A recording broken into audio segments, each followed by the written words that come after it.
பெண்கள் வந்து குடும்ப தலைவிகள் மாதவிடாய் காலத்துல இதை எப்படி பராமரிக்கணும்? அதுதான் கேள்வி.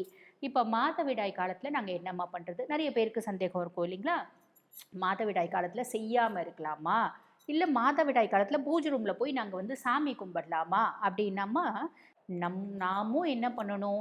இந்த தீட்டு காலங்கள்ல பூஜை ரூம்குள்ள போறத தவிர்க்கிறது நல்லதும்மா. பெரியவங்க சொல்லியிருக்காங்க அப்படின்னு அர்த்தம் இல்லாம சொல்ல மாட்டாங்க.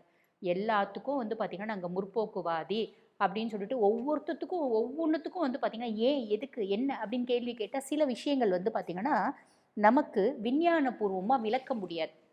ஆனா, மருத்துவ ரீதியா இதுக்கு ஒரு விளக்கம் உண்டு. என்ன அப்படின்னா, பெண்கள் தீட்டு காலங்கள்ல ரொம்ப சோர்வடைவாங்க. அவங்களுக்கு வந்து பார்த்தீங்கன்னா, சில விதமான உபாதைகள், இடுப்பு வலி, வயிறு வலி, உடம்பு வந்து அதீத அசதி இந்த மாதிரிலாம் இருக்கும்.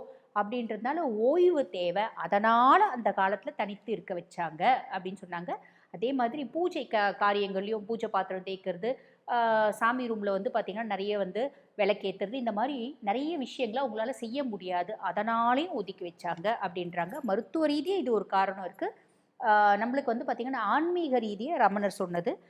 பொதுவா வந்து பார்த்தீங்கன்னா, ஆண் தெய்வங்களுக்கு இந்த வந்து பார்த்தீங்கன்னா, தீட்டு ஒவ்வாது அப்படின்னு ரமணர் சொல்லியிருக்காரு. ஆக நம்ம பெரியவங்க சொன்னதுனால அத அப்படியே எடுத்துக்கலாம். ஏன்? எதுக்கு? எதனால? அப்படின்றது வேண்டாம். இது இப்படித்தான் அப்படின்ற ஒரு மனப்பாங்கு வச்சுக்கோங்க. சரி, அப்ப அந்த 4 நாள் வந்து பார்த்தீங்கன்னா, இப்ப பொதுவா இந்த தீட்டு அப்படின்றது பெரியவங்க சொன்னது என்ன அப்படின்னா, கன்னி பெண்களுக்கு தூரம் வந்து நிக்கிற வரைக்கும் அத தீட்டு அப்படின்னு பாவிச்சாங்க. ஆனா திருமணமாகி குழந்தை பெத்தவங்களுக்கு 3 நாள் 3வது நாள் தலை குளிச்சுட்டே நம்ம வீட்டு பூஜை அறைக்கு போலாம். தப்பு இல்ல. சரி.